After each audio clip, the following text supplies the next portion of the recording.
Bismillahirrahmanirrahim. Assalamualaikum warahmatullahi ta'ala wabarakatuh. Muslimin dan muslimat sidang penonton yang saya kasihi sekalian, marilah terlebih dahulu kita ucap syukur kepada Allah Subhanahu wa ta'ala dengan sama-sama mengatakan Alhamdulillah.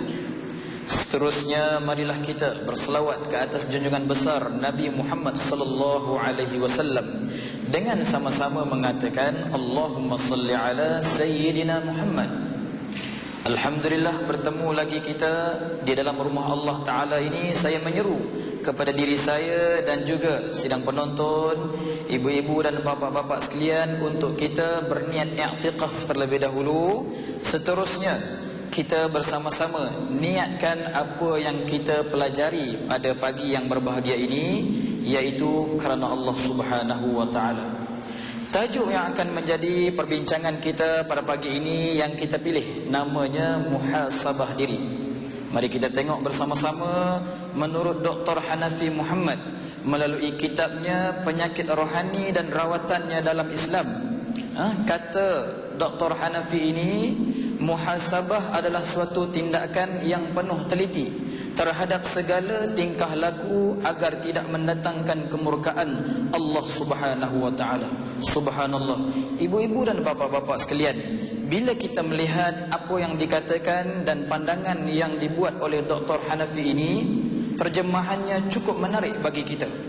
Katanya, kita mesti berusaha dengan sedaya upaya kita, berusaha dengan bersungguh-sungguh dengan apa yang kita lakukan supaya tindak tanduk kita penuh dengan berhati-hati, supaya kita tidak mahu apa yang kita cakap kadang-kadang kita tidak perasan, apa yang kita buat kita kadang-kadang kita tak pernah nak perhatikan. Jadi kita nak kena bimbang dengan bersungguh-sungguh. Jadi muhasabah diri ini amat-amat sekali penting. Kita nak tengok di dalam kehidupan harian kita ini sebagai orang yang beriman. Kata beliau, wajib kita melakukan muhasabah atau memperbaiki diri dalam setiap tindakan agar tidak bersarang di dalam hati kita sifat-sifat yang tercela. Muslimin dan muslimat sidang penonton sekalian, saya percaya yang datang di hadapan saya pada pagi ini terdiri daripada pemimpin-pemimpin, terdiri daripada ibu-ibu dan bapa-bapa, ada yang cikgu-cikgu dan juga guru-guru. Mari kita bersama-sama tengok bagaimana Sayyidina Umar Al-Khattab radhiyallahu anhu, seorang sahabat besar Nabi sallallahu alaihi wasallam, dia pernah berkata dalam satu kata-katanya yang sangat-sangat masyhur.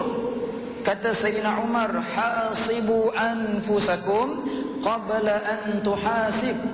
Kata Sayyidina Umar, hasibu anfusakum, hisablah diri kamu, muhasabahlah tentang diri kamu, hitunglah diri kamu, berkira-kiralah tentang diri kamu sebelum kamu nanti Allah Subhanahu wa ta'ala hisab di hari akhirat kelak. Ini Sayyidina Umar. Kata-kata ini sebenarnya menggerunkan kita. Bila mana kita teringat daripada petang semalam sampai ke pagi subuh tadi, apa yang telah kita buat terhadap diri kita, terhadap ahli kaum keluarga kita. Andai kata kita sebagai seorang ayah, apa yang dah kita lakukan, tanggungjawab kita terhadap anak dan isteri kita. Andai kata kita seorang isteri dan seorang ibu, apakah perkara terbaik yang sudah kita lakukan untuk ahli kaum keluarga kita. Ini semua perlu kita renungi, perlu kita sedari, supaya apabila kita renung dan kita sedar, berlaku suatu muhasabah di dalam diri kita. Nanti bila kita lihat ayat suci Al-Quranul Karim yang Allah nyatakan di dalam suratul Mujadalah ayat yang ke-6, a'udzu billahi minasyaitonir rajim, yauma yab'asuhumullahu jami'a fayunabbi'uhum bima 'amilu ahsahu Allahu wa nasuh wallahu ala kulli syai'in syahid. Allah Subhanahu wa ta'ala berkata di dalam surah ini, pada hari Allah membangkitkan mereka, lalu dikhabarkannya apa-apa yang telah mereka kerjakan. Allah menghitungnya tetapi mereka melupakannya. Inilah yang selalu berlaku dekat kita, ibu-ibu dan bapa-bapa sekalian, iaitu apabila kita buat satu-satu perkara, kita cepat terlupa. Macam mana kita tak terlupa? kita ini memanglah pelupa kerana kita ini insan. Perkataan insan diambil daripada perkataan nasia. Root word asal dia daripada perkataan nasia, berarti insan. Insan maksudnya pelupa. Kata Nabi SAW, al-insan la yakhlu minal khata' wan nisyan. Manusia itu tidak pernah sunyi dan tidak pernah lari daripada lupa dan buat silap. Lupa. Apa yang saya cakap daripada awal tadi sampai sekarang mungkin dah lupa. Nak buat macam mana? Kita ni memang jenis terlupa.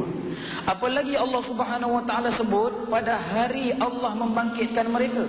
Nanti Allah akan bangkitkan kita sekali lagi di hari akhirat kelak. Lalu dikhabarkannya apa-apa yang telah mereka lakukan. Selama kita diberi pinjaman umur, ada yang Allah Subhanahu Wa Taala beri pinjaman selama 10 tahun. Ada yang Allah Subhanahu Wa Taala beri pinjaman kepada dia selama 20 tahun. Ada yang Allah Subhanahu Wa Taala beri pinjaman umur kepada dia 30 tahun, 40 tahun, 50 tahun dan sebagainya. Nanti apabila Allah soal balik kepada mereka, Allah hitungkan kembali apa yang telah mereka lakukan, mereka lupa, tak ingat langsung. Ini yang kita nak sama-sama ambil di dalam pertemuan pada kali ini, muslimin dan muslimat sekalian. Kerana cukuplah apa yang Allah Subhanahu Wa Taala minta kepada kita agar dia menjadi saksi kepada kita. Kita tak perlu nak suluh orang lain, kita tak perlu nak cari orang lain. Cukuplah Allah Subhanahu Wa Taala menjadi saksi kepada kita. Selepas ini kita akan tengok apakah pula perkara yang perlu kita lakukan. Muslimat sidang penonton yang saya kasihi sekalian, berbalik kepada ayat Al-Quran yang telah kita nyatakan di dalam suratul Mujadalah tadi. Apa tujuan sebenarnya Allah Subhanahu Wa Taala beri kepada kita ayat ini? Tidak lain dan tidak bukan kerana Allah hendak kita ini muhasabah diri kita, renung diri kita. Kerana muhasabah ini perlu disusuli dengan sifat membersihkan diri. Bila kita ada muhasabah, kita ada masa untuk kita hitungkan diri kita, jiwa kita, pemikiran kita, nanti Allah Subhanahu Wa Taala akan tolong kita masukkan hidayah, masukkan petunjuk dan taufik. Di samping masa itu, kita cari masa dan ruang waktu untuk pohon keampunan kepada Allah Subhanahu Wa Taala. Kita kena mohon, ibu-ibu dan bapa-bapa sekalian. Kerana perkara yang kita sebutkan tadi pernah dilakukan oleh nabi-nabi dan rasul-rasul zaman dahulu kala. Mereka juga pernah membuat muhasabah. Apalagi mereka ini Allah Subhanahu Wa Taala beri satu tanggungjawab yang cukup besar. Muhasabah yang mereka lakukan dahulu di mana? Di dalam gua-gua yang dinamakan sebagai, bahasa kita apa? Orang panggil suluk. Di dalam bahasa Arab dipanggil khalwat. Memencilkan diri, bersunyi-sunyian kerana beruzlah dengan Allah Subhanahu Wa Taala. Allah Subhanahu Wa Taala minta para nabi dan para rasul cari ruang waktu tersebut untuk berkhalwat, bersunyi-sunyian. Tetapi malangnya perkataan khalwat tu sudah dilacurkan orang di akhir zaman ni. Perkataan khalwat bila disebut tak berapa sedap nak mendengar. Padahal perkataan asalnya cukup cantik dan cukup molek di dalam sisi agama kita. Bila kita melihat seorang lelaki dan wanita yang berdua-duaan tanpa ikatan yang sah, duduk pada satu tempat yang sangat mencurigakan, kita kata, awak ni nak kena tangkap khalwat ke? Itu bukan khalwat. Perkataan yang lebih sesuai ialah apa? Itu merenda namanya. Itu perkataan yang lebih sesuai. Jadi nabi-nabi dan rasul-rasul dahulu kala, mereka buat semua ini tidak lain dan tidak bukan untuk merujuk diri mereka kepada Allah Subhanahu Wa Taala. Fikirkan selama ini, sudahkah aku ni mencapai maksud dan tujuan sebagaimana yang Allah Subhanahu Wa Taala kehendaki? Kita pun nak kena begitu juga, ibu-ibu dan bapa-bapa sekalian. Kerana kita tidak perasan apa yang kita lontarkan melalui mulut dan lidah kita, mungkin ada sahabat kita terasa. Kita sebagai anak-anak yang mungkin ada datang di dalam majlis ini, apa yang kita cakapkan ibu dan bapa kita terasa. Kita duduk dalam satu kelompok organisasi, kita menjadi ahli jawatan kuasa masjid, kita menjadi orang yang diamanahkan di tengah kelompok masyarakat, kita tak perasan apa yang kita cakapkan orang lain boleh tersinggung dan sebagainya. Ini yang sama-sama saya, tuan-tuan dan puan-puan yang melihat rancangan ini, sama-sama kita nak perhati dengan sebenar-benarnya, supaya Allah Subhanahu wa taala tak persoalkan kita di hari akhirat kelak dengan lidah dan akal, dengan mata dan juga telinga yang Allah Subhanahu wa taala berikan kepada kita. Ada orang, tuan-tuan, tak boleh melihat. Ada orang, tuan-tuan, dia tidak boleh mendengar. Ada orang, tuan-tuan, dia Allah Subhanahu wa taala tarik nikmat-nikmat yang ada di dalam dirinya ini, tak dibenarkan oleh Allah Subhanahu wa taala untuk menggunakannya. Saya percaya kita yang datang pada pagi ini sudah tentu tak ada yang buta matanya. Sudah tentu yang datang pada pagi ini dapat mendengar apa yang saya cakapkan. Sudah tentu yang datang pada pagi ini tak ada yang cacat anggota badannya. Lalu mari kita gunakan bersama-sama nikmat yang Allah Subhanahu wa taala beri. Dengan nikmat yang Allah Subhanahu wa taala beri ini, kita muhasabah dan kita hitung diri kita balik dengan kita lihat kejadian-kejadian yang berada di sekeliling kita. Contoh paling mudahlah, kita biasa tengok rancangan bersamamu. Siapa yang tak tersentuh hati? Siapa yang tak tersentuh hati? Berapa ramai daripada kalangan kita bila mana rancangan tersebut disiarkan, di bawahnya itu ditulis message, minta kita SMS setiap satu orang. Ada yang harga RM2, ada yang harga RM5, ada yang harga RM10, tanpa ada apa-apa perasaan. Ambil handphone, terus SMS. Siapa berapa orang yang berasa begitu daripada ramai orang yang bercakap? Ni boleh percaya ke dia orang ni? Yang ramai ni begitu. Berapa ramai yang bercakap?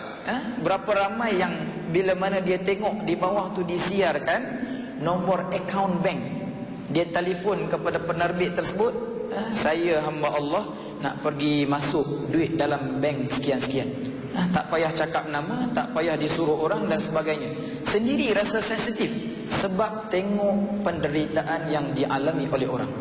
Itu dalam perkara yang kita katakan dari sudut bagaimana kesusahan dan keperitan yang dilalui oleh orang. Syukur alhamdulillah kita pada hari ini bukan setakat Allah Subhanahu wa taala kurniakan nikmat tersebut, bahkan kita dapat mempergunakan nikmat tersebut dengan begitu baik sekali. Kita akan lihat pula bagaimana nanti Allah Subhanahu wa taala akan ingatkan kita di dalam suratul Baqarah ayat yang ke-235. Sebentar lagi kita akan bacakan. Wallahu a'lam bissawab. Alhamdulillah, bertemu lagi sekali kita untuk lihat bagaimanakah kesimpulan yang boleh kita lakukan terhadap perkara yang baru kita bicarakan tadi. Pertemuan kita pada hari ini cukup sekali kita rasa bergembira kerana Allah Subhanahu wa taala ingin ingatkan kita di dalam Al-Quranul Karim melalui ayat Al-Quran surah Al-Baqarah ayat 235. A'udzubillahi minasyaitonir rajim. Wa'lamu ma fi anfusikum fahzaruhu. Ketahuilah bahawa Allah Subhanahu wa taala mengetahui apa-apa yang ada di dalam hatimu, maka takutlah kepada Allah Subhanahu wa taala. Tuan-tuan, Allah tahu apa yang ada di dalam pemikiran kita. Kurang-kurangnya saya tak tahu apa yang ada dalam hati tuan-tuan. Lama lagi ke ustaz ni nak habis. Contoh. Tuan-tuan pun tak tahu apa yang ada dalam diri saya, apa yang sedang saya fikir, apa yang sedang saya katakan. Tetapi begitulah Allah Subhanahu wa taala nak beritahu kepada kita, kita tidak boleh sekali-kali hati kita ini kita pesongkan ia. Kerana Allah Subhanahu wa taala amat mengetahui. Bila kita sudah merasakan Allah Subhanahu wa taala mengetahui apa yang ada dalam isi hati kita ini, maka kita kena takut dengan dia. Nak takut dengan Allah bukan boleh bercakap dengan mulut semata-mata. Kita nak kena belajar, nak kena faham, nak kena yakin, kemudian baru timbul taufik dan hidayah itu Allah Subhanahu wa taala campak ke dalam hati kita. Sebagaimana di dalam sebuah hadis sahih ada meriwayatkan Nabi sallallahu alaihi wasallam berdoa di dalam suratul Ali Imran. Allah Subhanahu wa taala berfirman dan Nabi sallallahu alaihi wasallam menjadikan doanya, Rabbana la tuzigh qulubana ba'da iz hadaitana wa hab lana innaka antal wahhab. Rabbana la tuzigh qulubana ba'da iz hadaitana min ladunka rahmah innaka antal wahhab. Wahai Tuhan kami, janganlah sekali-kali Engkau pesongkan hati kami, bolak-balikkan hati kami setelah mana Engkau beri rahmat tersebut ke dalam hati kami. Innaka antal wahhab. Sesungguhnya Allah Subhanahu wa taala itu Al-Wahhab. Apa makna Al-Wahhab? Allah itu Maha Pemberi segala-galanya, tuan-tuan. Di dalam rawi tersebut menyebut ketika mana Nabi sedang mengangkat tangan berdoa, Sayyidina Abu Bakar yang berada di belakangnya menangis teresak-esak. Kita pun tuan-tuan tengok muka ni macam garang, misai lebat, tapi bila kita tengok satu-satu benda yang menyentuh perasaan kita, hati kita sebab juga. Hati kita teringat dan terfikir. Terus Sayyidina Abu Bakar memeluk belakang Nabi. Wahai Rasulullah, apa yang kamu lakukan ini sampai kamu menangis teresak-esak berdoa dengan perkataan tadi?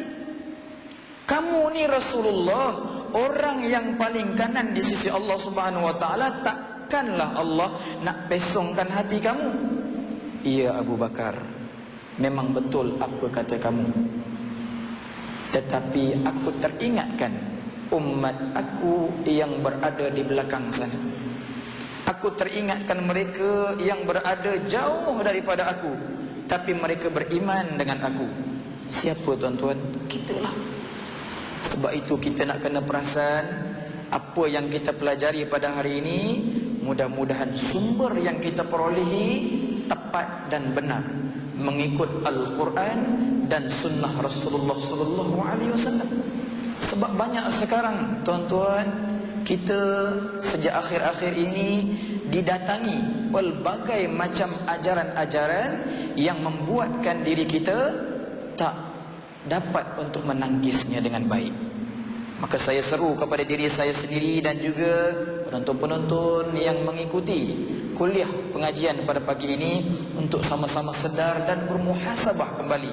Adakah ilmu yang kita perolehi pada hari ini benar mengikut sebagaimana yang dikehendaki oleh Allah Subhanahu wa taala? Hujjatul Islam Al-Imam Al-Ghazali menggariskan kepada kita bahawa prinsip untuk kita bermuhasabah memerlukan kepada kita penjagaan kepada 7 anggota yang sangat penting, iaitu mata kita, telinga kita, lidah kita bercakap, perut kita, kemaluan yang Allah Subhanahu wa taala beri, tangan dan kaki kita. Bagaimana kita nak dorongkan semua ini ke arah satu tujuan yang mendapat pahala di sisi Allah? Bagaimana kita nak buat? Kita ambil satu contoh yang kita boleh buat sendiri, iaitu bila mana kita menggunakan mata kita ini, pastikan mata kita selalu memandang benda-benda yang boleh memberi kebaikan kepada kita. Orang lihat mata kita penuh rahmat. Telinga kita sentiasa bersiap siaga, berhati-hati terhadap perkara-perkara yang boleh membinasakan diri kita dan juga orang yang berada di bawah tanggungan kita. Lidah yang sedang kita bercakap, ini yang paling takut tuan-tuan. Kita takut juga apa yang kita bercakap pada hari ini kita tak mampu nak buat. Kita pandai suruh orang buat, tapi kita sendiri tak mampu nak buat. Lidah ini Allah Subhanahu wa taala beri ikut suka kita apa kita nak petik.